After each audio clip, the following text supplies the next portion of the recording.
สวัสดีทุกคนขอต้อนรับทุกคนเข้าสู่ช่อง Sky Attack Channel เนาะเย้แล้ววันนี้ก็มาพบกับน้องคนเดิมเนาะก็คือเห็นหน้าแบบนี้แน่นอนต้องพาเฮ็ดกิน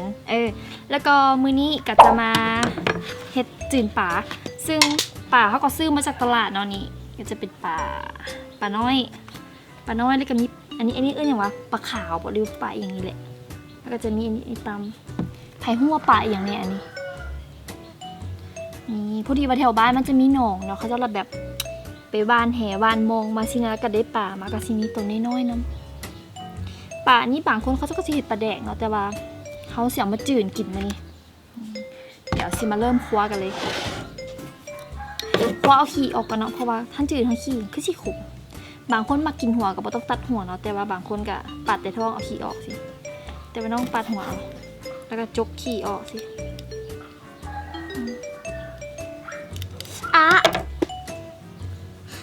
ยุงกัดเนาะเบิ่งได้จากสภาพข้างหลังปลาล้วนๆนี่ขอเป็นทานางก็ได้เพื่อแบบการคั่วปลาให้มันไวขึ้น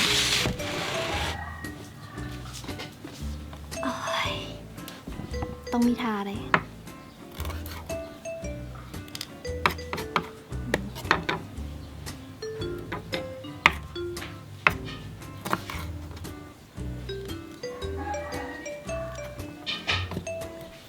ใครอยากกินก็มาได้เด้อเดี๋ยวมื้อแรงจะจงไว้ให้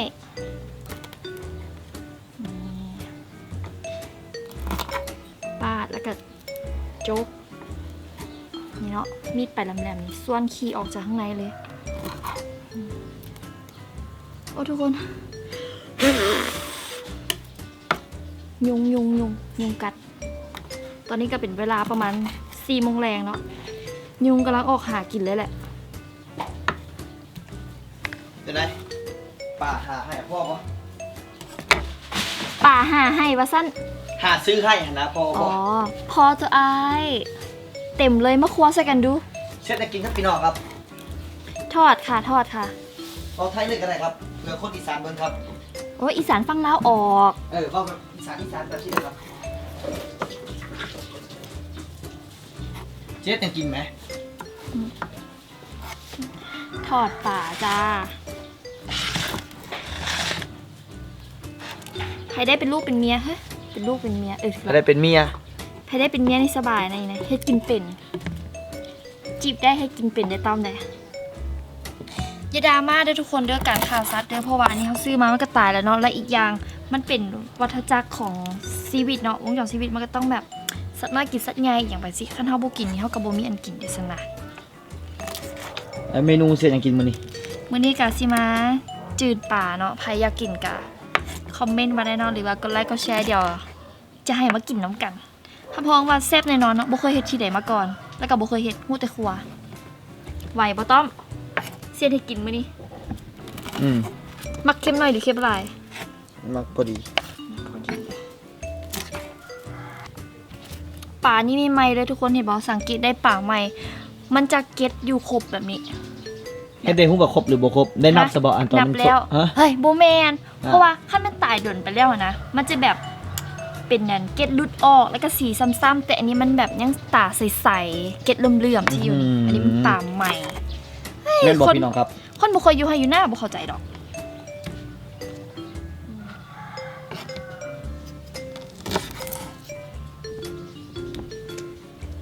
ตัวนี้มีไข่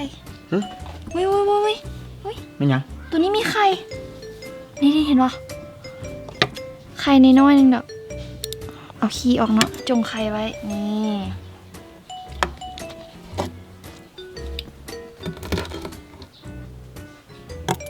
คันป่าเลี้ยงสุหลายมันจะบ่มีไข่เนาะเป็นอย่างคือว่าซะปุ๊บเขาจะเฮ็ดหมันให้มันใหญ่ไวนะแต่ว่าอันนี้มันเป็นป่าธรรมชาติมันเลยมีไข่หูอีกว่าปลาเฮ็ดมันบ่เฮ็ดมันแม่นแล้วเพราะว่าได้ยินเขาจะเว้ามาแต่ว่าตอนนี้จัดการไปแล้ว1 รายจัดการไปแล้วกับยุงลายเนาะเดี๋ยวให้ต่อละเฮ้ทุกคนตอนนี้เรียบร้อยแล้วเนาะเบิ้งเก็ตอันนี้ก็หากระสอบกินแล้วเบิ้งดีๆอันนี้คล้ายๆคือปลาเนี่ยปลานิลโบแมนปลาสลิดเป็นยังปลาสลิดมันเป็นเป๋ๆขึ้นกันมีไข่พร้อม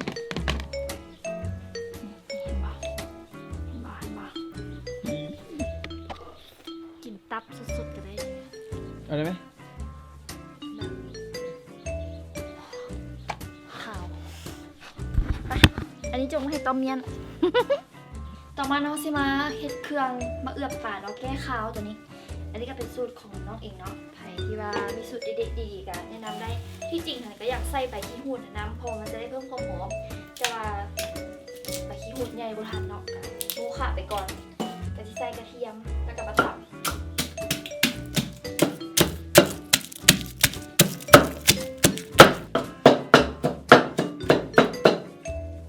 เรียบร้อยแล้วมักหน่อยใส่หน่อยมักหลายใส่หลายเปลือกมันก็ใส่แล้วเนาะมันหอมทุกคนใส่เลยต่อมาเนาะสิ่งที่ขาดบ่ได้นั่นก็คือเกลืออันนี้ก็จะใส่เป็นเกลือห้องน้ำผลิตหน้าเตยเกลือไอโอดีนเนาะสะดวกใส่เลยใส่เลยแหละต่อมาเนาะสิ่งที่ขาดบ่ได้นั่นก็คือแป้งนัว ใส่ลายแซ่บลาย ใส่หลายใส่หลายใส่หน่อยใส่หน่อยพอบอกสำนี้ พอตายแล้วกันเราใส่ปลานี่นะ พอดีสำนี้กับพอดีแล้วเนาะ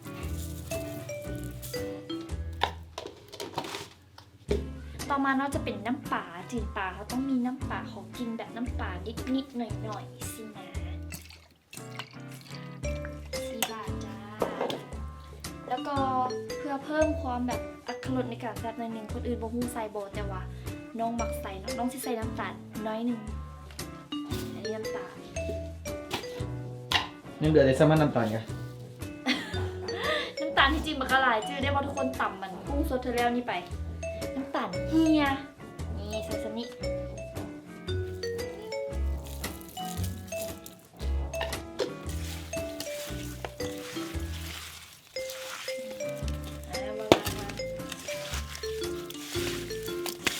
ส่วนผสมเข้ากัน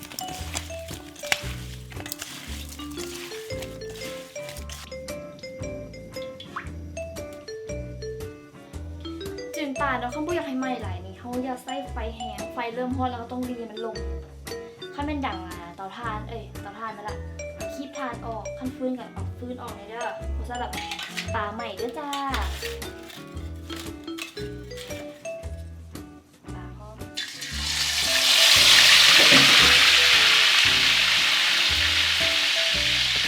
โบได้เล่นนะแต่ว่าตกใจซื่อ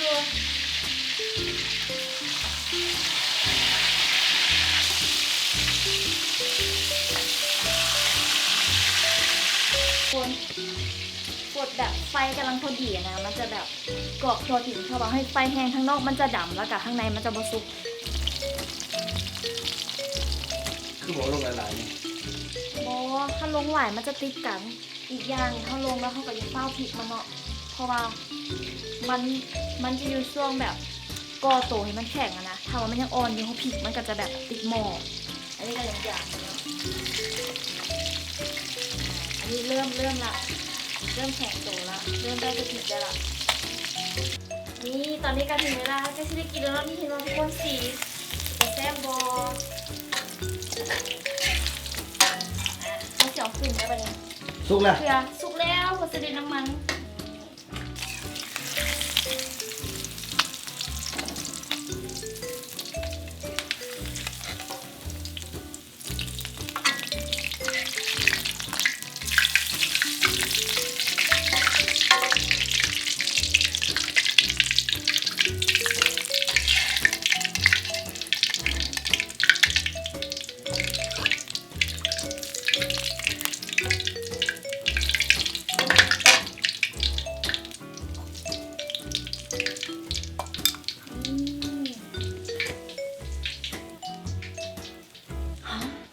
ก็ตอนนี้เนาะอาหารคับแรงเขากับครบเป็นที่เพียงพอแล้วเนาะนี่เลยก็จะมีจืนปลาปลาเขาเรียกว่าปลาโหนปลาขาวแล้วก็มีตำบักหุ่งพร้อมกับผักกับเนาะกินง่ายๆแล้วกินง่ายได้ง่าย นี่แหละเมนูอาหารของบ้านเราของชาวลาวอย่างกับต้องมีเป็นแบบประเภทตำจอกตำแจ่วตำส้มมีอย่างก็ได้ชินาเป็นต้องแบบเป็นแบบมีเนื้อเผ็ดๆมันจะซ่าๆเล็กๆน้อย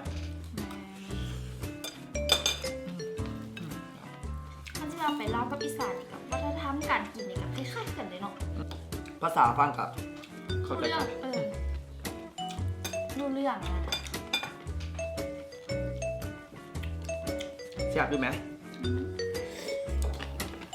10 ในครัวบนเราเป็นนกกระจอกเล่นสปอนเซอร์ป่ะ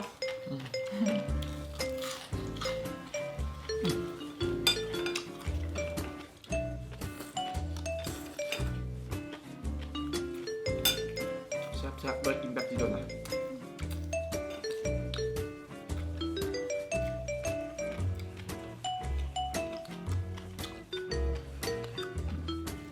หัวปลาทิ่มอ่ะ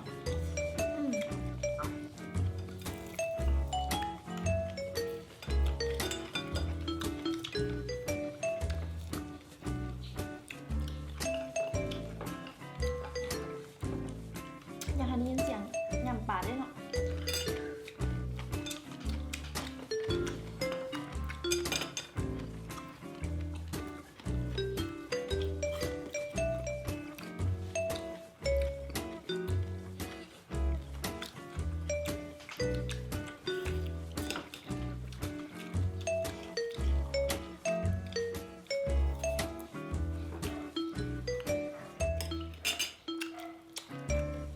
เบิร์ดจานที่สอง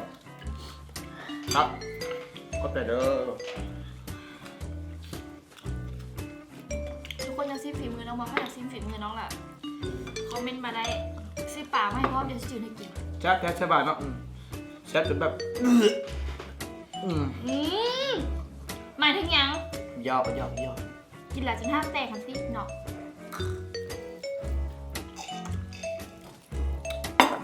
เราต้องแปลกใจเนาะว่าเป็นอย่างคือเห็นแบบคลิปแนวนี้ดูเฮาอยากให้มีคลิปให้คนนั้นได้เบิ่งแบบก็ว่าอยากทุกมื้อพุ่นละอยากให้เห็นว่าแต่ละมื้ออีหยังเฮากินหยังสินะแล้วก็ว่าขั้นตอนในการที่ของเราเฮ็ดอีหยังจังใดแน่อยากให้ทุกคนนั้นลองไปปรับใช้แบบกระเพาะ อ๋อโอเคแล้วก็สำหรับคลิปที่ว่าเป็นแบบละครซีรีส์อย่างกัชิมีขึ้นมาเรื่อยๆเนาะแต่ว่าตอนนี้เขายังกระติดภารกิจก็เลยว่าหาให้คลิปใดก่อนจะได้ที่เฮานั้นจะได้มีเล่นกันดูคอมเมนต์อย่างกันได้เด้อเผื่อได้มาคลิปนอกคลิปนี้กันเรื่องใครมาคลิปแต่ก็อยากคอมเมนต์นั่นแหละเดี๋ยวจะมีคลิปมาให้เบิ่งแบบเรื่อยๆสำหรับมื้อนี้ก็ เดี๋ยวใครที่มาแบบมีสูตรจืดป่าหรือแต่บางคุงแซ่บตัวนี้ก็สามารถคอมเมนต์ได้ด้วยว่าน้องใส่นี่ตื่นไม่จังแซ่บอันป่าเนี่ยจะใส่นี่ตื่นไม่จังแซ่บจริงก็สามารถให้คำแนะนำติสมพอได้เนาะ รายการมักอยากให้เอาเมนูใดเป็นพิเศษ อืม แต่ก็คอมเมนต์กับเบิ่งอะไรว่าคันเมนูเป็นแพงแล้วเฮาก็บ่มีงบการว่าทึกๆอหย่างแบบเป็นอาหารบ้านนอกบ้านนาอย่างสิก็สามารถให้ทุกคนนั้นได้เบิ่งได้เห็นได้กินน้ำกันอย่างอยู่เนาะ โดย สำหรับมื้อนี้ก็ถ้ามากก็อย่าลืมกดไลค์กดแชร์กด Subscribe สำหรับ Facebook บ่ฮู้ว่าเขาจะได้เอาลงหรือเปล่าเนาะคันว่าบ่ที่เอาลงก็อย่าลืมกด See First เนาะแล้วก็ไปในคลิปหน้าสำหรับมื้อนี้สบายดี ดี ปออีก เพื่อกันเข้ายัง